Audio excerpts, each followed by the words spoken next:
স্টুডিওতে গিয়ে ছবি তোলেননি এমন মানুষ পাওয়াই বিরল। এজন্য রাজধানীর মোড়ে মোড়ে ছিল ছবি তোলার ছোট বড় অনেক স্টুডিও। তবে গত এক দশকে ব্যবসায় টিকতে না পেরে অনেক স্টুডিওই বন্ধ হয়ে গেছে। কিন্তু সময়ের সাক্ষী হয়ে এখনও টিকে আছে ধানমন্ডির ফটোহাট।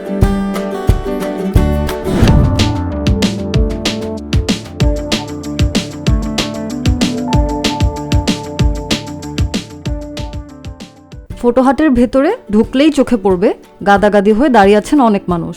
তাদের কেউ ছবি তোলার জন্য অপেক্ষা করছেন, কেউ বা ছবি ডেলিভারি নেওয়ার জন্য। সকাল থেকে রাত পর্যন্ত থাকে এই ভিড়।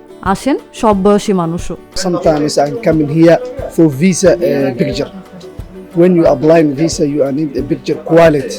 That's why I'm coming here. এই জায়গার ছবিগুলো ভালো, কোয়ালিটির দিক থেকে ভালো, তাদের আচরণও ভালো, আর আমরা খুব তাড়াতাড়ি পাই আর কি। আমাদের প্রয়োজনটা বললে ওনারা বোঝেন এটা, যে তাড়াতাড়ি লাগবে বা কী ধরনের ছবি চাই আমরা। মোবাইল সেটের এই যুগে স্টুডিওতে গিয়ে ছবি তোলার হার কমে গেলেও ফটোহাটের ব্যবসা চলছে আগের মতোই। ছবির মান ও উন্নত প্রযুক্তি এক্ষেত্রে বড় ভূমিকা রেখেছে বলে জানান এর কর্ণধার শাহ আলম। এটা অ্যাকচুয়ালি অনেক কঠোর পরিশ্রম। আমারও পরিশ্রম আছে, আমার যারা স্টাফ আছে ওনাদের ক্লান্ত পরিশ্রম। ওদেরকে আমি প্রতিনিয়ত আপডেট সফটওয়্যার দিয়ে, আপডেট মেশিন দিয়ে, আপডেট কম্পিউটার দিয়ে সবসময় আমি হেল্প করি। কাস্টমার সার্ভিসটা যেন ঠিকভাবে হয়, আমি প্রতিনিয়ত দেখি যে কাস্টমার সার্ভিস, কমিটমেন্ট এবং কোয়ালিটি, এই তিনটা আমি চেষ্টা করি সবসময় ধরে রাখার জন্য। আমাদের কোয়ালিটির সাথে অন্যদের ম্যাচ করে না। অনেক যাচাই বাছাই করে অনেকে অনেক জায়গায় প্রিন্টের পরে মিলাই দেখছেন যে আমাদের সাথে অন্যদের মিলে না। সেই কারণে বলতে পারেন ফটোহাট এক নম্বর।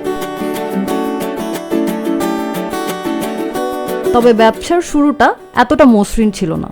৮০-এর দশকে ক্যারিয়ার গড়ার উদ্দেশ্যে ঢাকায় আসেন শাহ আলম। পড়াশোনার পাশাপাশি চলে ছবি তোলার প্রশিক্ষণ। আলোকচিত্রশিল্পী হিসেবে কাজ করেন দু একটি প্রতিষ্ঠানে। পরে নিজেই শুরু করেন ব্যবসা। জগন্নাথ কলেজের সামনে একটা অনেক পুরনো স্টুডিও ছিল, ঢাকা মিউজিক্যাল মার্ট। সেটা দেখে আমার ফটোগ্রাফির প্রতি একটু উৎসাহ জাগে। প্রথমে আমি ব্ল্যাক অ্যান্ড হোয়াইট রিটাচ দিয়ে শুরু করি, তারপর ফিল্ম প্রসেস, তারপরে ডার্ক রুমে কাজ করা, তারপরে ম্যানুয়াল ল্যাবে কালার প্রসেস। এভাবে করতে করতে আমি লেখাপড়ার পাশাপাশি এটা করছি। তখন আমি সেখান থেকে পুঁজিতে আসি।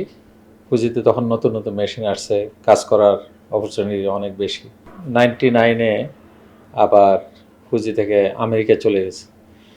আমেরিকা যাওয়ার পরে আমি 2 বছর থাকার পরে বুঝলাম যে না, আমেরিকা আমার জন্য না, দেশের টানে আবার চলে আসি। আসার পরে আমি এই ফটোহাট শুরু করি। 2 দশকের বেশি সময় পার করেছে ফটোহাট। দেশের নামি দামি আলোকচিত্রী ও প্রতিষ্ঠানের সাথে কাজ করছেন শাহ আলম। বাংলাদেশে মোটামুটি বড় বড় যে প্রতিষ্ঠানগুলো আছে সেগুলোর কাজ আমরা করি।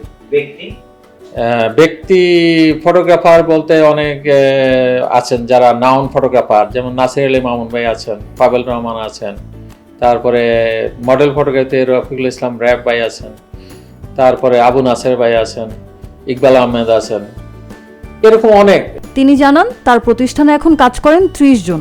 আগামীতে ব্যবসা সম্প্রসারণের লক্ষ্য আছে তার। তবে মানের ক্ষেত্রে আপোষ নয় কখনোই।